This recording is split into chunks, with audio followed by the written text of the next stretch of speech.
welcome back to another very interesting video of VK. Liquid cooling of smartphones. You guys might have heard about the liquid cooling gaming systems or water cooled gaming PCs, etc. You guys might have even seen some weird liquid flowing in through the cabinets of the computers with some RGB lighting effect, etc. These were just the liquid cooling of the PCs. But liquid cooling in smartphones is another thing that is gaining a lot of popularity these days. What exactly is liquid cooling? How does it even work? How does it help in improving the efficiency of your smartphone? I will be explaining you guys all these things in detail in the easiest way possible. Let's get started. So guys, liquid cooling in smartphones, it is not actually anything new that we started seeing in smartphones of today or yesterday. This is actually a very old term seen from the days of Nokia Lumia 950 XL. So that was one of the first phones using the liquid cooling technology in the smartphones. Then we got to see the Samsung Galaxy S7, Samsung Galaxy S7 Edge, the Razer phone. Then we also got to see some phones in Sony Xperia having this liquid cooling, the Xiaomi Black Shark, and the recently released Xiaomi Poco F1 and also the Samsung Galaxy Note 9. These are the few phones that used the liquid cooling in smartphones. So what exactly is this liquid cooling? Will the smartphone be having some tank inside with some water filled and we have to go ahead and refill something? No. Actually, how this works out is whenever we use a smartphone for anything extensive task or using our smartphone for a very long amount of time, like watching a movie for around 4 hours, 6 hours straight, playing games for around 2 hours, 3 hours straight, then we tend to see our smartphone will be heating, right? This is because processor will be continuously running on our smartphones. After some amount of time, the processor will be tired of doing the task. This is why, because of this tiredness, what we can say in easiest terms, the processor will be having something called thermal throttling. Thermal throttling means after some amount of heat that is getting accumulated in the device, the processor of your smartphone will start emitting the heat energy. This heat energy can be experienced by the users when they are holding the smartphone. This is why the smartphones get heated. Because of extensive using, you're using your smartphone extensively, playing a lot of games, processor got tired, and eventually the processor started giving out the heat energy. The amount of performance that it was giving when it was cool will not be the same when it is hot.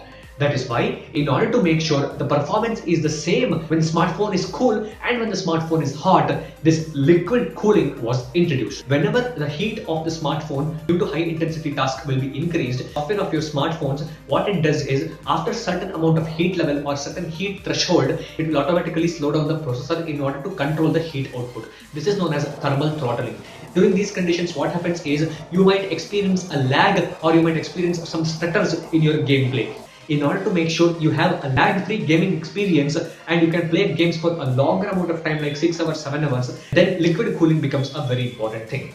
In liquid cooling, what happens is there will be a liquid chamber or there will be a heat pipe which will absorb all the heat that processor is giving out.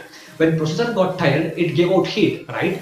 That heat or that heat waves will be sucked by this heat pipe, and once that heat is sucked by the heat pipe, again the surrounding of the processor is cool, right? So the normal functioning can happen properly. Lot of games is playing, processor is getting hot, heat waves are generated, the cooling system will suck the heat from the processor, it will suck, then again processor is running smoothly. So this cooling system basically helps the processor to suck all the heat that processor emits and make sure the processor will be running at the same efficiency even after a long amount of time. In liquid cooling in smartphones, what exactly is implemented? Let me explain you guys. So now let's talk about how liquid cooling is implemented in smartphones.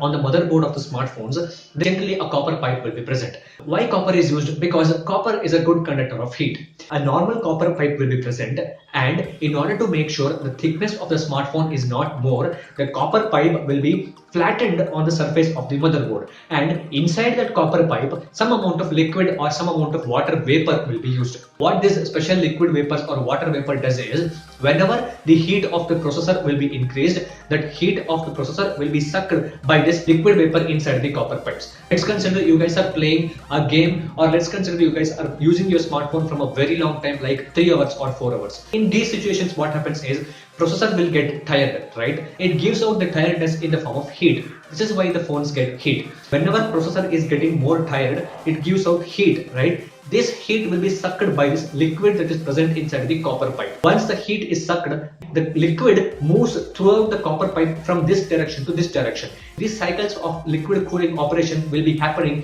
whenever the processor gets more heat. This is how the liquid cooling system will be implemented in smartphones. Generally, this copper pipe will be present in the shape of a snake, or it will be present on the motherboard of the smartphones in different other shapes depending upon the manufacturer of the smartphones. This is how the liquid cooling system works. This is how liquid cooling system is implemented. Basically, liquid cooling system is implemented in order to control the amount of heat that smartphone emits out of the smartphone. So these cycles of operations are very important in order to make sure your smartphone runs smoothly without lagging and lot of heating for a longer period of times, especially when you're playing games or viewing media content for a long amount of time. So that's it for this video, guys. If you guys have liked this video, please hit the like button, share this video with your friends, and if you guys have still not subscribed to our channel, please hit the subscribe button as we have some awesome content on our channel. Thank you for watching, guys.